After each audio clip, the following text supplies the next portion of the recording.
Eu quero falar com vocês sobre quem ganhou e quem perdeu nesse caso aí da PEC, da Proposta de Emenda Constitucional da Reforma Tributária. Já vou falar sobre isso aí com vocês, mas antes eu quero fazer alguns três pequenos registros, né? Primeiro, eu ontem cheguei a gravar aqui um comentário meu, mas sem som. Eu esqueci de ligar o microfone, né? Quero me desculpar com o pessoal que foi ali dar uma olhada e não conseguiu me acompanhar. Rapidamente me informaram e eu tirei o comentário do YouTube aí. Eu sou muito responsável em relação aos compromissos que eu tenho com vocês aqui, né? Sigo aquela máxima do Pequeno Príncipe de Saint-Exupéry: você é responsável por aquele que cativa, né? Bom, esse é o primeiro registro. O segundo registro que eu quero fazer também tem a ver com esse comentário que eu faço aqui no YouTube, porque essa semana, na quinta-feira, eu encontrei em Gramado, estava em Gramado por alguns dias ali, e tomando aquele ar da serra, né, de Gramado, e passei por uma passarela que tem ao lado do Lago Joaquina Beer, onde ocorria o Natal Luz ali. E passou um cidadão por mim ali, me estendeu a mão e eu reagi assim. Eu sempre dou uma volta para trás quando alguém se aproxima de mim. Aqui em Porto Alegre não é brabo, aqui o pessoal assalta mesmo, né? Mas aí a pessoa que me abordou disse: olha, calma aí que eu sou seu fã, né? Aí, tudo bem, vamos conversar. Ele era do Maranhão, São Luís do Maranhão. Eu sei que pessoas de todo o Brasil aqui acompanham esse comentário que eu estou fazendo aqui, mas eu quis fazer esse registro aqui, desse companheiro lá de São Luís do Maranhão, professor São Luís do Maranhão, está passando as férias escolares do filho ali em Gramado. E o terceiro registro que eu quero fazer aqui, que ainda em Gramado também, e casualmente no mesmo dia, eu fui tomar um chá com bolacha. Fui tomar um chá com bolacha com 9 leitoras ou pessoas que acompanham esse meu comentário aqui, ou que acompanham o meu blog polibibraga.com.br. Eu quis fazer esses 2 registros aqui nesta tarde de sábado em Porto Alegre. Sol, com nuvens. O pessoal está furioso aqui com os institutos de meteorologia porque estavam prevendo um ciclone extratropical para Porto Alegre, para o Rio Grande do Sul. Chuvas abundantes, tempestade. Não aconteceu nada disso aqui. Os institutos de meteorologia se desmoralizaram na previsão do tempo para o Rio Grande do Sul nesse final de semana aí, né? Até a temperatura está boa aqui em Porto Alegre, onde eu estou falando com vocês. Bom, e sobre a PEC da reforma tributária? Bom, mas antes eu quero fazer mais um outro registro, estou cheio de registro hoje, mas sobre esse assunto aqui. É porque nesta semana o governo Lula petista estava tentando tirar da Câmara 3, eu diria assim, mega propostas, né? A primeira delas é essa PEC da reforma tributária, sobre a qual eu vou falar com um pouco mais de extensão aqui. A outra delas é a mudança no processo de votação no CARF, né, que é aquele conselho que examina recursos fiscais, né, federais. Então, o contribuinte, em vez de reclamar muitas vezes juíza, vai para essa área administrativa ainda, vai ao CARF lá reclamar, né? Então, o que o governo Lula petista propôs? Dentro desse pacote de 3 grandes medidas aí que eu estou falando, propôs o seguinte: olha, vamos mudar o voto ali, porque hoje há paridade entre os representantes do governo e dos contribuintes. Essa proposta, aprovada também pela Câmara, como a PEC de reforma tributária, essa também foi aprovada. Mudou, tem um voto que eles chamam agora de qualidade, ou seja, é o voto que vale mais do que os outros votos. E o voto que passa a valer mais do que os outros votos é o do governo. Ou seja, ele vai ganhar todas, né? A coisa é tão escandalosa que o próprio governo e os seus aliados já estão festejando aí o que vão faturar esse ano ainda dentro do CARF ali, com essa pequena mudança, aparente pequena mudança, né?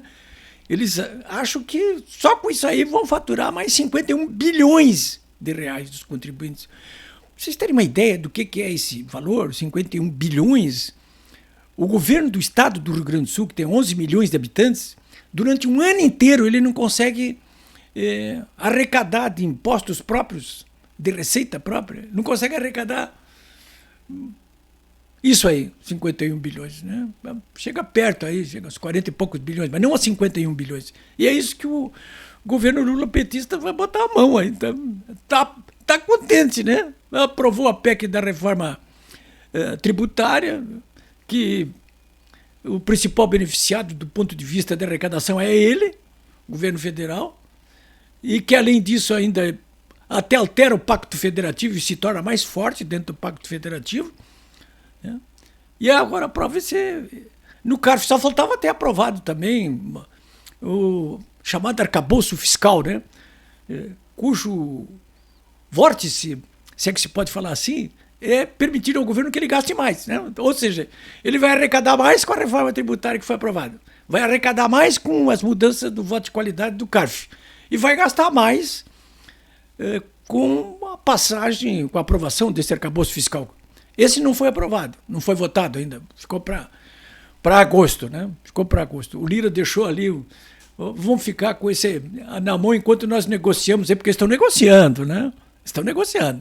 Você sabe que para aprovar, inclusive, essa PEC da reforma tributária e o voto do CARF de qualidade, o próprio site Poder 360, por exemplo, que é alinhado com o lulopetismo, divulgou ali com todas as letras que o governo do Lula da Silva, aí, em 5 dias, de domingo até sexta-feira, ontem, liberou para pagamento aí de emendas parlamentares desses deputados federais aí. Antes era o orçamento secreto, agora é o orçamento do bem, né? Alguma coisa como 8 bilhões de reais. Só na quarta-feira foram 5, na quinta-feira foi 5 bilhões, só numa tacada. 5 bilhões. Né? Claro, né? O Josué de Souza, que é do blog UOL, que é alinhado com o lulopetismo, quando estava comentando a aprovação, muita gente dizia assim, mas esses deputados que aprovaram aí, que dizem que é de direita, eles são tudo comunistas, são comunistas. Ele disse, não são comunistas, não, são dinheiristas, né? Bom, mas vamos lá então. O cartunista gaúcho Cláudio Spritzer, eu quase diariamente eu publico os cartoons deles no meu blog, polibraga.com.br, ele fez um necessário humor negro, né? Ontem, sobre esse assunto aí, né? Para denunciar a verdadeira derrama de dinheiro que o governo lulopetista despejou nos últimos 5 dias sobre o bolso dos deputados, que votaram e aprovaram a toque de caixa, no afogadilho, a PEC da reforma tributária. Está no meu blog aí esse cartoon dele, né? No desenho animado, vou contar a historinha rápida, né? Um esmoleiro aborda um deputado federal na saída do Congresso e pede esmola nos seguintes termos. Oi, tio. Tio, hein? Oi, tio, por acaso o senhor não tem uma emenda parlamentar para que eu possa comprar um X? X é uma espécie de um hambúrguer aqui, X-burger, né? É famoso aqui no Rio Grande do Sul. É humor negro, mas me dá uma emenda parlamentar aí. Pode ser por Pix, né? Diz o esmoleiro, né? Os esmoleiros agora no Brasil já estão aceitando Pix, veja só. Bom, o site Poder 360 conta que o valor total de liberação do pagamento de emendas parlamentares no orçamento secreto, olha só, hein? Eu falei 8 bilhões, né? Mas ele fala aqui que saltou de 7,6 bilhões para 16 bilhões. Dobrou, mais do que dobrou de valor, entre 2 e 6 de julho. Está com todas as letras aí, né? E ele diz então que na quarta-feira, não na quinta, como eu tinha dito, foram 5,1 bilhões. Não dá para brincar com esses números aí. Você pode registrar. Isso aí está no site Poder 360, que é muitas vezes alinhado com o lulopetismo, que diz claramente isso aí, hein? Entre o dia 2 e 6 de julho, o pagamento de emendas parlamentares do orçamento secreto para os deputados federais saltou de 7,6 bilhões para 16,2 bilhões. De 2 a 6 de julho. Registre esse número aí, hein? Esse foi o valor da compra aí que garantiu essa aprovação aí da PEC da reforma tributária e do voto de qualidade no CARF, hein? Num só dia, quarta-feira, foram liberados 5,1 bilhões. Olha o tamanho da... E não é só, hein? O ministro do Turismo, a ministra do Turismo caiu, entrou um ministro do Agrado do Centrão. Hoje mesmo os jornais já estão dizendo aí que o Lira e o Lula ontem começaram a discutir uma nova partilha do governo, um governo de coalizão aí com o Centrão. Essa ministra do Turismo já caiu para satisfazer o Centrão, aí, no caso a União Brasil, né? Vai cair ministro de Saúde também, vão ser entregue para eles também. Lá no STF, para não desmentir esse casamento carnal entre o STF e o governo lulopetista, e o Gilmar Mendes, no dia da votação, ele excluiu o Lira daquele escândalo lá das Alagoas, né? Aquele escândalo dos robôs lá da Alagoas, né? Bom, então, o Josias de Souza, né, que é do UOL, ele comentando lá dinheiristas e tal, ele estava se referindo, no caso aí, àqueles 20 dos 99 deputados federais do PL, mas podia estar se referindo a todos, quase todos que votaram pela aprovação da reforma tributária e do CARF, né? Hoje eles estão falando só na reforma tributária, não estão falando no CARF, mas eles aprovaram o CARF também, esse voto de qualidade. Sobre isso eles não se explicam, né? O CARF é aquele onde gerou aquele escândalo da Operação Zelotes, né? Vocês se lembram disso aí, né? Conselheiros do CARF que foram comprados aí para beneficiar grandes pagadores de impostos no Brasil aí que conseguiram suspender pagamentos milionários, né? Nessa Operação Zelotes aí estava envolvido a Globo, a RBS aqui de Porto Alegre, o Gerdau, muita gente. Olha, gente boa aí. Então o Josias de Souza diz no UOL, e isso que ele é meio lulopetista, né? Ele diz assim, eles não são comunistas não, esses 20 dos 99, os outros também, né? São dinheiristas, né? Bom, eu acho até que dinheirista até vendendo o seu voto, traindo o seu eleitor do jeito que esse pessoal está traindo aí, eles são piores do que ser comunista, né? Bom, desses outros 380 aí que aprovaram a reforma tributária, aí, quantos deles também são dinheiristas? Eu quero fazer, finalmente, aqui, algumas leituras apressadas sobre a votação, as votações aí da reforma tributária e do CARF, aí, do voto de qualidade. Primeiro, o Bolsonaro, ao contrário do que a mídia tradicional aí está intrigando ontem e hoje, sábado, dia 8, né? Bolsonaro não saiu menor, não, porque perdeu essa votação. Ele saiu, inclusive, maior. Por que razão? Porque assumiu de vez a liderança da franja mais antipetista da oposição e mais verdadeira. E, portanto, do povo brasileiro, que não se acanalhou, apesar de todas as falsidades e repressões em curso. Amanhã, muita gente vai sair para a rua, domingo, aqui em Porto Alegre e em várias outras cidades brasileiras aí, para reclamar por democracia e liberdade, né? Eu vou estar no Parcão, a partir das 14h30 desse domingo. Eu espero que você não tenha medo, não. Vá para lá. É uma manifestação pacífica, não vejo por que não ir, né? Provocadores, infiltrados.